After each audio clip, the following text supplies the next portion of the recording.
Nakailang committee hearings na, ang binabanggit palagi, puro ayuda. Pinagsisigawan na ng mga manggagawa, itaas nyo yung sahod. Bibigyan nyo yung mga manggagawa, 1,500 na ayuda. Anong klaseng pambabastos yan, Mr. Chair? Parang namamalimos yung mga manggagawa. 1,500, 3,000 pesos na ayuda. Magkano yan? Arawan. Kung bibigyan nyo ng ayuda mga manggagawa ng 1,500, ang kahulugan niyan, 50 pesos per day. Tanungin ko kahit sino. Dito, sa bulwagang ito, may mabubuhay ng 50 pesos kada araw. Pinagmamalaki ng executive at ng administrasyon, nagbibigay sila ng ayuda. Pero hindi lahat ay nabibigyan ng ayuda. Nagpapasalamat ang mga transportation workers na nabibigyan sila ng ayuda. Pero hindi lahat ng transportation workers nabibigyan ng ayuda. Pero anong tindig ng administrasyon sa mga manggagawang minimum wage earners at sa mga middle income earners? Naiwan sa kangkungan. Hindi prioridad ng executive at ng administrasyon ang mga manggagawa. Karamihan ho, ang mga opisyal ho natin, kumikita, sumasahod, 200,000, 300,000 kada buwan. Kaya hindi nila alam mabuhay gaya ng isang minimum wage earner, lalong-lalo sa panahon ngayon na may krisis tayo. At ang maririnig natin sa economic managers, bigyan na lang ng ayuda ang mga minimum wage earners kaysa itaas yung sahod nila. Ganyan ka-detached sa realidad ang mga economic managers natin. Maraming salamat po, Mr. Chair. Grabe. Grabe po itong isang representative o itong isang kongresista sumabog na sa galit, no? Patungkol po dito sa pambabastos ng administrasyon. Yan mismo galing sa kanyang bibig, pambabastos ng administrasyon. Ang pangalan po ng representative ay si Eli San Fernando, no? Grabe kasi po hindi kasi mararamdaman itong mga buwayang mga kongresista, mga buwayang mga taga-gobyerno kasi malaki yung sahod nila. Pero yung mga manggagawa na kumikita lang ng 500 pesos per day. Meron nga dyan 400 pesos per day, no? Tapos tumataas ngayon ang presyo ng gasolina. Hindi nyo mararamdaman ang kanilang hirap, ha? Kasi puro kayo pasarap sa buhay. Puro kayo nakaw, kaya nagalit itong representative na ito, no? So yan po ang una nating pag-uusapan. Pangalawa nating pag-uusapan ay itong si Attorney Panelo, anak ni dating spokesperson na Malacanang o legal counsel ni former President Rodrigo Roa Duterte, ang anak niya na si Attorney Panelo Jr., no? Sa mga kongresista versus ni VP Sara Duterte, ay sabi niya itong si VP Sara hindi po siya magpapa-appeal ito sa mga buwayang mga kongresista. Mamaya panoorin rin natin yan, ha.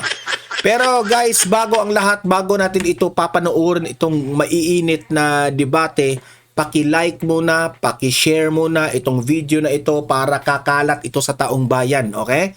Para alam na ng taong bayan na ganito na po kababoy itong administrasyon na ito, no? At hindi na natin dapat iboto ito sa susunod na eleksyon. At sa mga bago pa lang dito, subscribe na po kayo para lagi kayong updated sa ating mga balita. At remember, kapag nag-subscribe kayo, libre lang yan, walang bayad yan, okay? Heto muna. Unahin muna natin itong si Representative Eli San Fernando na sumabog sa galit sa pang-aabuso, pangbabastos ng administrasyon. Yan, play. Your young lawyers. So please be assured that the absence today of Dole is not in any way intentional. Nag-absent We pa talaga, ha? clustered all the departments based on the discussions. In fact, the DSWD is likewise not here, considering the importance of that department. But Bakit wala yung DSWD na yan? Kayo yung importante. they are going to be the stars this coming Monday. I just hope and also ask that the executive gives importance to the very words that you have said in relation to always including labor, considering that they're the most severely affected by a crisis like this one. Thank you, Mr. Chair. Last, Mr. Chair, thank you very much for those kind words.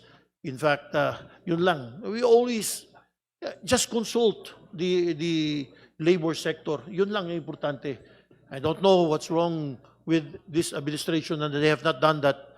Once again, previous administration, they've done that all the time. Labor Day, so I expect this coming Labor Day, expect nothing. So, elaborate na lang itong kay Congressman Eli. Ikaw na. Maraming salamat, Deputy Speaker. We now call on the member of the minority as if this is a 1-2 punch Parang unti-unti nang bumaliktad ito mga kongresista eh. from the labor sector. May we call on Congressman Elijah San Fernando. Okay, You ito have na. the floor from Kamanggagawa Party List. Thank you, Mr. Chair, but let it be put on record that the Department of DepDev is not even here. Nauna pang umalis, Mr. Chair. Grabe. Yun yung pinupunto ni Deputy Speaker Raymond Mendoza. Na hindi prioridad ng executive at ng administrasyon ang mga manggagawa. Pero yun yung Mr. Chair, nauna pang umuwi. Oh. DepDev Secretary. Mga tanong ng mga manggagawa, nakapatungkol sa DepDev eh. Also, Mr. Chair, let it be put on record na nauna ring umuwi. Ngayon lang nagpakita si Secretary Go. Ngayon lang nagpakita pero naunang umuwi. Grabe. Lagi nga nating nakikita sa mga committee hearings, Sinasahuran yan ng gobyerno ha. Mr. Chair, si Yusek Adriano. Dapat may promote na nga si Secretary Adriano. Si Yusek Adriano eh. Ang punto lang dito, Mr. Chair, nag-prepare kami ng mga tanong na naka-address sa DepDev, sa economic managers, lalong-lalo na sa DepDev, dahil yan ang lead agency na nakatoka Ito yung sana pagtuunan ng pansin eh. Hindi yung impeachment ni BP Sara. na magbigay ng mga rekomendasyon patungkol sa national economic policy natin. At wala sa current national economic policy, wala ni isang statement, Mr. Chair. Walang kahit anong policy recommendation, walang kahit anong policy statement, walang kahit anong intervention sa mga wage earners natin, particularly minimum wage and middle income earners. Pinagmamalaki ng executive at ng administrasyon, nagbibigay sila ng ayuda. Pero hindi lahat ay nabibigyan ng ayuda. Nagpapasalamat ang mga transportation workers na nabibigyan sila ng ayuda. Pero hindi lahat ng transportation workers nabibigyan ng ayuda. Pero anong tindig ng administrasyon sa mga manggagawang minimum wage earners Correct. at sa mga middle income earners? Naiwan sa kangkungan. Walang intervention ang gobyerno. Walang kahit anong pronouncement ang administrasyon. Natulungan man lang ang mga minimum wage earners. Malaking problema to, Mr. Chair. Dahil tayo, handa tayo, kahit abutin pa tayo ng madaling araw dito, Correct. okay lang sa amin. Nananawagan nga kami ng TUCP, magkaroon tayo ng emergency session eh. Inutil ka, BBM. Para lang mapag-usapan yung sahod ng mga manggagawa. Tapos anong maabutan natin? Mga sekretary mismo na umuwi. Yan po ang mga inappoint ng Pangulong BBM. Inutil rin kagaya niya. Inutil! Anong mensahe pinaparating yan sa mga manggagawa? Na kahit nasa gitna tayo ng krisis, nasa gitna ng pagdurusa ang mga manggagawa at ordinaryong Pilipino, nasaan ang mga sekretary natin? Anong pronouncement ng gobyerno sa mga wage earners natin? Wala tayong marinig. And this is exactly the platform, Mr. Chair. Pasensyoso ang mga manggagawa. Maintindihin ang mga manggagawa. Nag-antay nga kami hanggang ganitong oras eh. Para lang makausap yung mga economic managers natin na alam ng labor movement Kasi po, siya po yung representative ng mga manggagawa dyan. na nangunguna rin na humaharang sa any wage increase. Economic managers ang pumatay sa legislated wage increase 200 pesos. At alam din ng labor movement na economic managers ang nasa likod ng hindi pag-usad ng National Minimum Wage Bill, House Bill number 8081, dito sa House of Representatives. We all know that. And this is the platform, the right platform, Mr. Chair, for us to talk with them and implore them.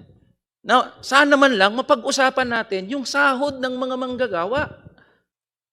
Sa Uplift Committee, walang dole. Nakailang committee hearings na, ang binabanggit palagi, puro ayuda. Pinagsisigawan na ng mga manggagawa, itaas nyo yung sahod. Bibigyan nyo yung mga manggagawa, 1,500 na ayuda. Anong klaseng Grabe. pambabastos yan, Mr. Chair? Pambabastos Parang na. namamalimos yung mga manggagawa. 1,500, 3,000 pesos na ayuda. Magkano yan? R1. Kung bibigyan nyo ng ayuda mga manggagawa ng 1,500, ang kahulugan niyan, 50 pesos per day. Tanungin ko kahit sino.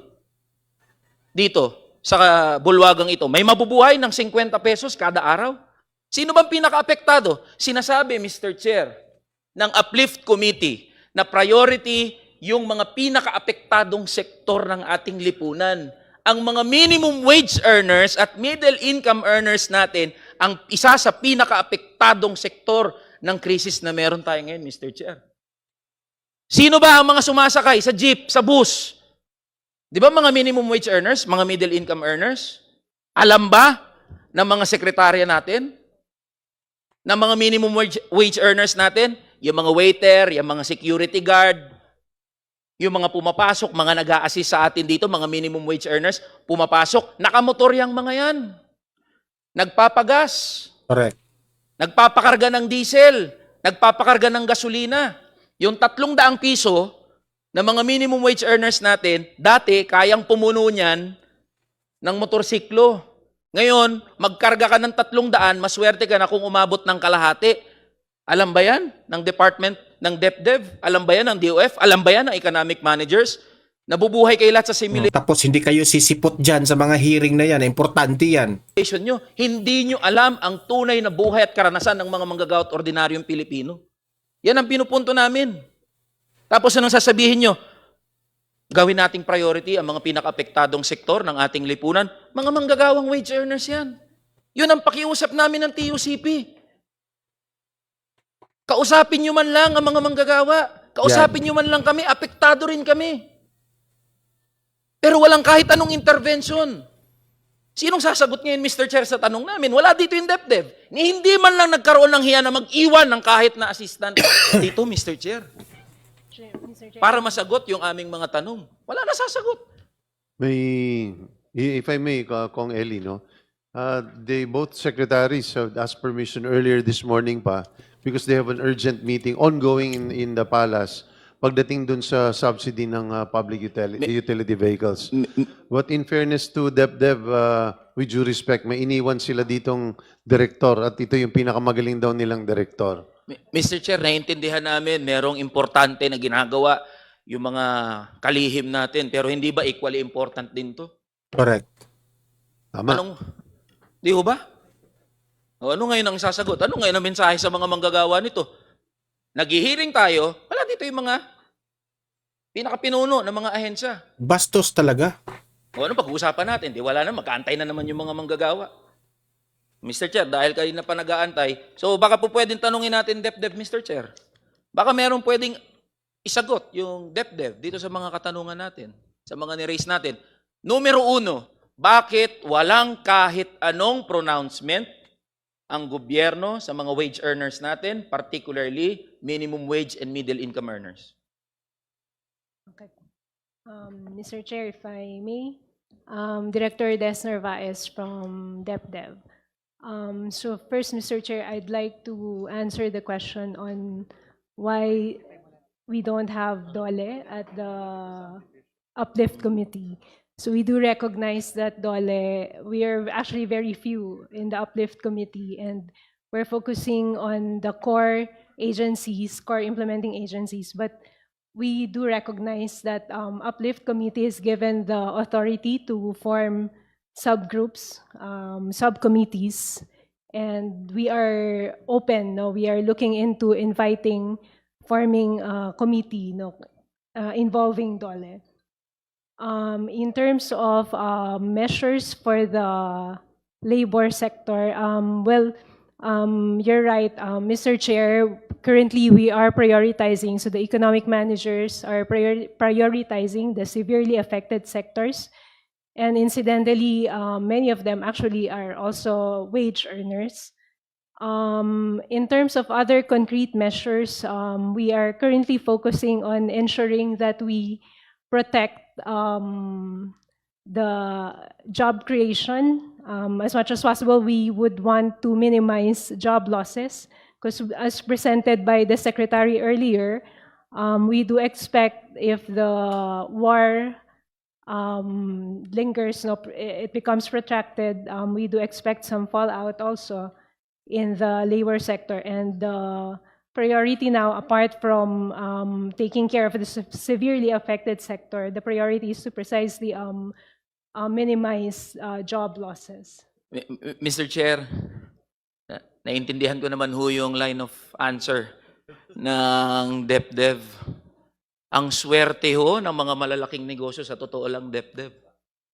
Alam niyo kung bakit? Kasi kanina lang may meeting doon sa Palasyo with Executive Secretary Ralph Recto, yung mga kinatawan ng mga malalaking negosyante.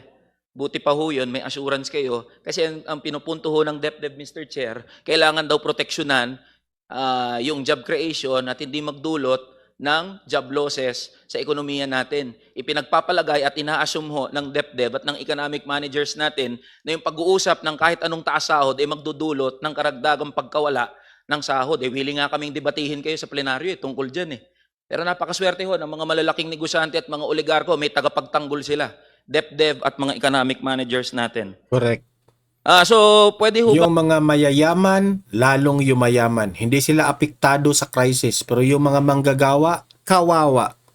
Ang makakuha tayo ng sagot sa DepDev at economic managers natin? Is it your policy position not to include wage earners in your policy recommendations? Mr. Chair, if I may, as mentioned, it's not that we do not intend to include the labor sector. As mentioned, we are currently prioritizing the severely affected sectors, no, the So, transport, the kailan nyo po farmers. iimbitahan? Kailan nyo po i-recommend man lang yung mga manggagawa na makausap? Hindi kami nakakausap. Hindi kami na-invite sa kahit anong usapan. Yung mga manggagawa, wage earners. Okay. Baka natatakot pagalitan mo. Mr. Chair, kahit Um, gusto ko pong gawing light tong usapan natin, we are really offended kasi. If I may, I think that the relevance of the question pertains to okay naman na inaalagaan natin in terms of prioritization, pero wala tayong nadidinig tungkol sa mga near poor. So ang mga minimum wage workers kasi, ito yung isang hakbang na lang papunta na sa below the poverty line. Ito yung talagang nalalaglag, meaning in terms of economic standing, konting taas ng presyo ng bigas, konting presyo ng gasolina, laglag kagad dito below the poverty line. So, yun ang katanungan dito is ano ang hakbang na ginagawa natin relative to paano natin mabibigyan ng lunas ang pinagdadaanan ng mga ito para hindi sila malaglag doon sa poverty line. Thank you, Mr. Chair. Well, we can only speak of, well, not exactly of subsidy, but could be a form of subsidy. The measures implemented by the Department of Agriculture to ensure that Mr. Chair, affordable commodity. if I may interject, so is it correct? Go ahead. Doon sa naririnig namin, mas pabor ang DepDev at economic managers na magbigay ng ayuda kaysa itaas ang sahod ng mga Correct. manggagawa? If I may, Mr. Puro na lang sila ayuda Tapos, ang mabubulahan dyan, yung mga namimigay ng ayuda, sila na naman ang mananalo sa eleksyon kasi, si ganon, si ganito, si congressman ganito, namimigay ng ayuda. Isa dyan, yung Tingog Party List. Puro ayuda ang inatupag.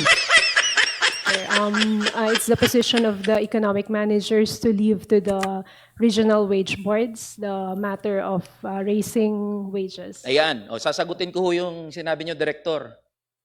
Alam niyo ho ang posisyon ng mga regional wage boards at ng DOLE? Wala nga asahan na taas sahod sa Mayo 1.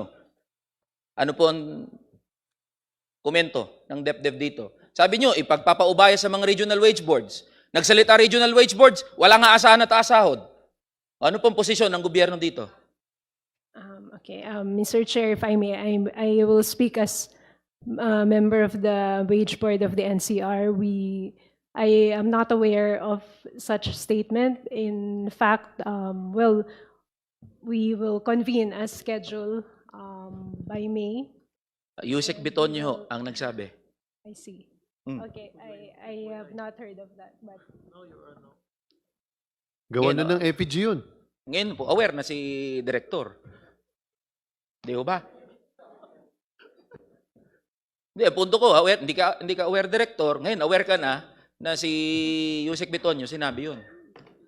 So, ulitin ko ho, mas pabor ho ba ang economic manager sa pagbibigay ng ayuda kaysa itaas ang sahod ng mga manggagawa? It's a yes or no? Ano lang, question. okay. Okay, if I may, the capacity of the economic Alam mo, Dep, wag kang tumawa. Hindi po biro ito para sa mga manggagawa. Hindi po biro ito para sa mga mahihirap. Wag kang tumawa. manager is only with respect to providing subsidies. So we I Ayun. maintain that position that we leave Ayun it po, to maraming the- salamat. Wag kang tumawa. Insulto yan sa amin. Salamat po, Director. At least nalaman ng mga manggagawa ngayon sa 5 milyong minimum wage earners who are watching and who will be watching this hearing, wala nga asahang taas sahod, banggit ng economic managers, mas ipa-priority ang pagbibigay ng ayuda kaysa itaas ang sahod. Kung magkano ang ayuda, hindi natin alam. Pero ako na po nagsasabi sa inyo. Sa Mayo 1, asahan nyo, ang mga manggagawa kikilos sa pinakamaraming bilang dahil po dyan sa binanggit nyo. Wala nga asahang taas sahod, bibigyan na lang ng ayuda. Panghuli na lang po, Mr. Chair. Maraming salamat po sa inyong pag-intindi. Sinusuko ko yung oras ko sa iyo. Sige, para maitanong mo yung huling tanong. So kung yun po ang policy pronouncement ng economic managers ho natin, tama ho ba na ang mga economic managers natin ay tutol sa hakbang? Kaya po tayo nag-uusap ng ganito kasi kailangan ho namin kumuha ng cue mula sa inyo. Ano ba ang gagawin namin sa Kongreso eh? Sa kasalukuyan ho, may mga nakafile na mga wage bills. Isa dito ang legislated wage increase, 200 pesos. Pinangungunahan ho ng ating Deputy Speaker, Raymond Mendoza. Isa rin ho nakafile sa atin ay yung House Bill number 8081 para naman sa mga manggagawa natin sa probinsya, maipantay na yung minimum wage, Luzon, Visayas, Mindanao. So ano po ang policy position ng economic managers natin? Una, sa legislated wage increase, ngayong nasa krisis tayo. Pangalawa, sa pagbubuwag ng mga regional wage boards, ngayong nasa krisis tayo. Sige po, pakisagot, Director. Okay, thank you, Mr. Chair. We will reiterate the position we submitted, I think, late last year, and that's in consonance with the position of the economic managers that we are in support of, strengthening the regional wage board instead of coming up with a legislated wage hike. Okay po. Mr. Chair, maikling clarification na lang po. Sige. Mabilis na lang po to. I-wrap up mo na yan. Sige. Yusek Adriano, if I may ask po. Yusek Adriano, magkano po ang salary grade ng isang undersecretary sa DOF po? Pakiulit yung tanong. Magkano po ang salary grade ng undersecretary? Kayo po, Yusek. 28 ba? Mr. Chair, I'm not actually familiar. 30? Ang USEC? SG salary grade 30, Mr. Chair. Okay po. Magkano po per month yun? Okay, for salary grade 30, that is 218,237. 218,000 po. Based on this okay po. table that we have. Director, tranche. Director, magkano po salary grade nyo, Director? 26. if I'm Magkano not po per mistaken. month yun? That would be 137. 37. Ayun po ang punto ko, Mr. Chair. Karamihan ho. Grabe, ang mga malalaking sahod itong mga secret USEC na ito. Kaya hindi nila, wala silang pakialam sa mga mahihirap. Ang mga opisyal ho natin, kumikita, sumasahod, 200,000-300,000 kada buwan. Kaya hindi nila alam mabuhay. gaya ng isang minimum wage earner. Correct. Lalong-lalo sa panahon ngayon na may krisis tayo. At ang maririnig natin sa economic managers, bigyan na lang ng ayuda ang mga minimum wage earners kaysa itaas yung sahod nila. Grabe. Ganyan ka-detached sa realidad ang mga economic managers Correct. natin. Maraming salamat po, Mr. Chair. Kaya hindi nila talaga mararamdaman, no? Kayo, BBM ha, sa totoo lang, kayo mga USEC, mga secretaries, sa Anticler Castro, ang mga malalaki mga sahod yan. Tapos, para hindi na mag-ingay itong mga mahihirap, ay bigyan na lang ng ayuda yan. Para pagdating ng eleksyon, tayo pa rin ang iboboto niyan kasi binigyan natin ng ayuda. Walang pang ang kawawa kasi, mga mahihirap at mga middle class, kasi po, walang long time solution. Diba? Kawawa ito mga manggagawa natin. Kawawa talaga. So, yan ang realidad. They will not feel ito mga USEC na ito mga nagtatrabaho sa gobyerno kasi 100,000, 200,000 yung mga sahod ninyo. Diba? Ang lalaki. Grabe. Ay nako. Ganyan po ang realidad natin ngayon. Heto. Punta tayo, shift tayo dito sa usapin naman ng legal team ni Vice President Inday Sara Duterte, no? Na ang sabi niya na hindi magpapaapi si VP Sara dito sa mga buwayang congressman. Ito, panoorin natin. Kasalanan nyo yan eh. Kung inayos nyo yung proseso, di sana hindi na kailangan tumakbo sa Supreme Court. Pero inabuso nyo yung proseso, iniyurakan nyo yung mga karapatan ni VP Sara. So Correct. alangan namang magpaapi yan. Tama lang yan. VP Sara, hindi dapat yan na magpapaapi sa buhayang mga kongresista na yan. VP Sara Duterte doon sa Lumalaban yan si VP Sara. kaugnay nga ng impeachment laban sa kanya. Hindi po tayo kasama doon, hindi po tayo kasama sa impeachment defense team. Currently, ang trabaho natin para kay VP Sara ay itong complaint lamang versus Ramil Madriaga. Po. Attorney, komento ho ninyo, reaction ho ninyo, gaano ho ba kalakas itong naging argumento ng petisyon ni VP Sara Duterte, itong latest po, dyan po sa Supreme Court, kaugnay nga dito sa impeachment laban sa kanya, nais na ipatigil itong impeachment proceedings or itong pagdinig ng Kamara kaugnay nga sa impeachment complaints laban sa kanya? Actually, hindi ko pa nababasa yung buong petisyon, pero base lang sa observation ko doon sa Justice Committee hearings na napapanood natin, tingin ko malakas kasi yung ginagawa ngayon ng Justice Committee, naghahanap sila ng ebidensya. Ngayon pa lang, dito sa hearing stage ng Justice Committee. So nangangahulugan na yung mga complaint, walang laman na ebidensya. So hindi dapat ganon kasi yung proseso eh. Dapat nauuna yung ebidensya bago nila susuriin kung kompleto ba ito or sapat na ba ito para matransmit sa Senate. Opo. Attorney, anong status na ho ba tayo sa impeachment process ngayon dyan po sa House of Representatives? So nasa Justice Committee siya ngayon. Na-describe na nga ito ni Congresswoman Luistro as a mini trial na itinatanggi naman ngayon ng mga kasamahan niya. Pero ang malinaw is kung ikukumpara to sa normal na kaso, parang itong preliminary investigation stage.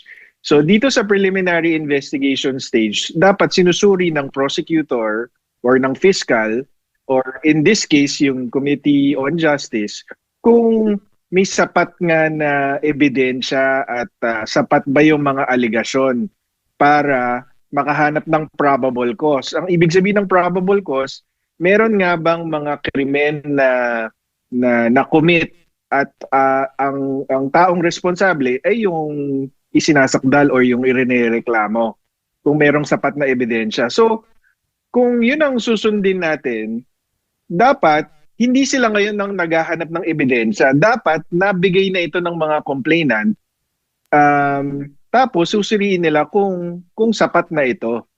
Hindi ito pwedeng fishing expedition na ngayon sila magsasampi na kung ano-anong klaseng dokumento na hindi naman nabanggit doon sa mga complaint para hanapan ng ebidensya yung mga alegasyon. Hindi ganon. Hindi tamang due process yon. Inaabuso nila yung proseso. Kaya tingin ko malakas yung petisyon sa Supreme Court.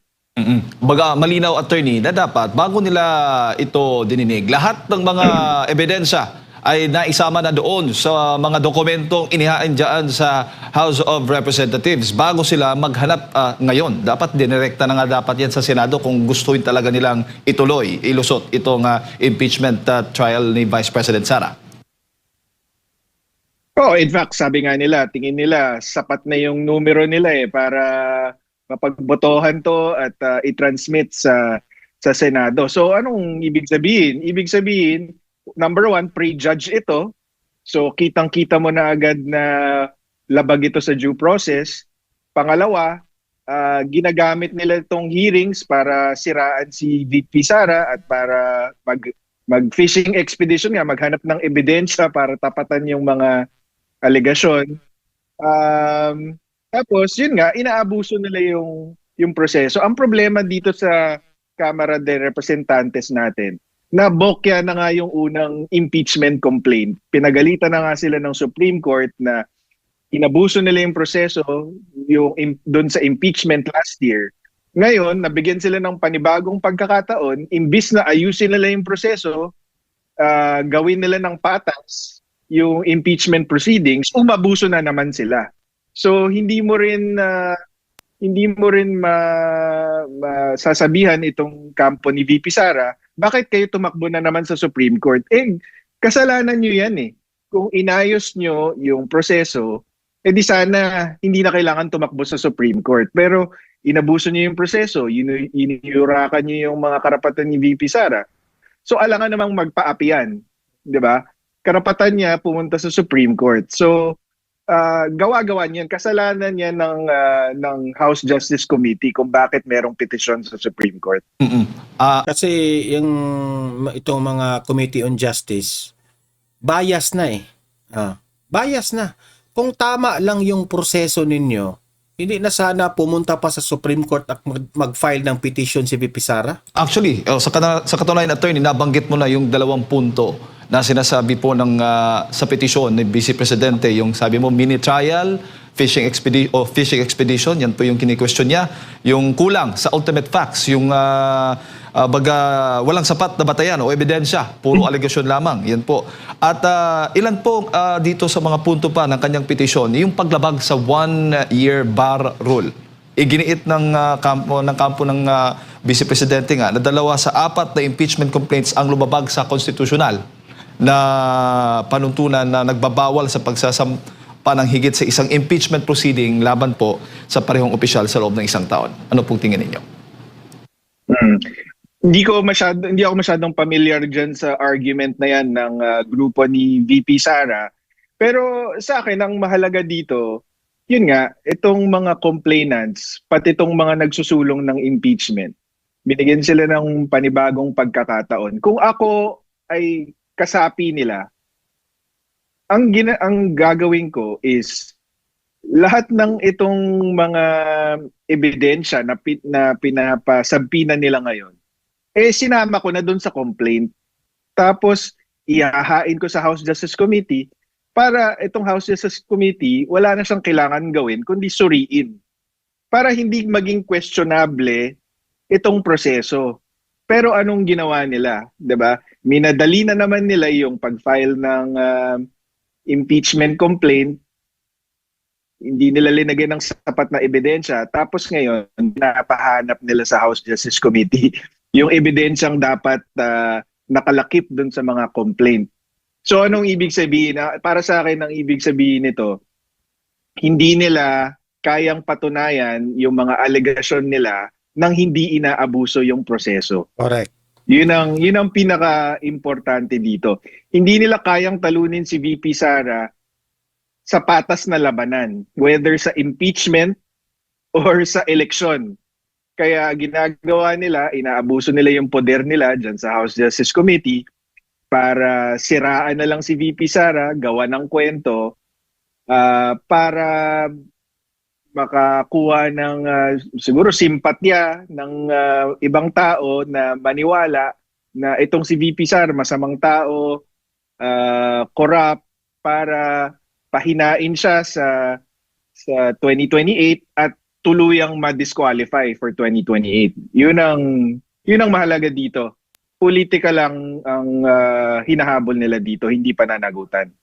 Speaking of proseso, attorney, isa din po doon sa maling proseso, yung sa referral, kung na-obserbahan po ninyo, na-monitor po ninyo, kini-question kasi doon sa petition din, yung naging referral ng mga reklamo sa House Committee on Justice. Ayon nga sa kanya, ang opisina lamang ng Speaker ang nag-refer nito at hindi ang buong kapulungan bilang isang body na labag umano sa tamang proseso. Ano bang tama ho ba yung legal na perspektibo po nito? Hindi ko po din familiar dyan sa argumentong yan. Nakita ko pero hindi ko alam yung facts. Ang gusto ko lang sabihin tungkol dito is nakita ko kasi si Congressman Terry Redon na naglabas ng statement na ang pinaka-komento niya dito sa petisyon ay panlilin lang daw ito ng Korte Suprema at ng publiko. Ang gusto ko lang isagot dito is number one, pag sinabi mong panlinil lang ng Supreme Court, ang sinasabi mo is kayang linlangin ng Supreme Court. Hindi kayang linlangin ng Supreme Court. mga justice yan, matagal na sa hudikatura, mga dating abogado or mga abogado na matagal na. So hindi tamang sabihin na panlilin lang ito ng Supreme Court. Dahil ang Supreme Court, makikita kung nagsisinungaling ka man or hindi ka nagsasabi ng totoo, madali niyang makikita ito. So pag sinabi mong linilin lang mo yung Supreme Court, mababa ang tingin niya sa Korte Suprema. Diba? Number two, yung panlilin lang ng publiko, actually, si Terry Redon ang naglabas ng petisyon. Kung makikita nyo, hindi nagpa-media ang kampo ni VP Sara nung final nila yung petisyon. Nung nakausap ko si Attorney Poa, mukhang last week pa na-file itong petition for April 1 certiorari and prohibition, pero hindi sila naglabas ng announcement or nagpa-cover sa media tungkol sa petisyon, kundi si Terry Redon mismo ang naglabas ng petisyon. So, paano niya masasabing nanlilin lang sila ng publiko? Ang ginawa lang nila dito is nag-file sila ng petisyon sa tamang Wala talagang lusot sila dito ni Redon eh. forum sa Supreme Court para questionin yung mga pang-aabuso nila sa proseso. At tumanggi po yung Supreme Court na magkomento muna at binigyan ng 10 araw itong ang House of Representatives na magkomento doon sa petisyon ng Vice Presidente. Ano ho ba yung ipinapahiwatig nito, attorney? Normal naman yan sa any petition, papasagutin talaga yung respondent. So dito sa kasong ito, binigyan ng 10 araw yung House of Representatives or specifically yung House Justice Committee para sagutin yung reklamo nila VP Sara. Ang binabandera naman ngayon ng Kongreso ay hindi daw nag-issue ng Temporary Restraining Order or TRO itong Korte Suprema. So binabandera nila ito bilang patunay daw na tama yung ginagawa nila at pwede silang tumuloy. Ang komento ko lang dito, hindi nangangahulugan na hindi nag-issue ng TRO, ibig sabihin legal na yung ginagawa nila. 'Di ba? Maaari na hindi man mag-issue ng TRO ang Korte Suprema, pero sa dulo, i-avoid niya lahat ng proceeding. So, itong sabi nila na see you on April 14, tuloy ang hearing. Sige, ituloy niyo yan, pero hindi nangangahulugan na nasa tama kayo. Kasi at the end of the day, kapag sinuri, ang palagay ko is ma-avoid yung proceedings laban kay VP Sara. Bago ko ipasa kay partner attorney, mas magandang gawin siguro ng Kamara o ng House Committee on Justice attorney sa inyo pong tingin, wag mo nang ituloy. Dapat hintayin mo na yung magiging desisyon ng Supreme Court. Possible ba yon?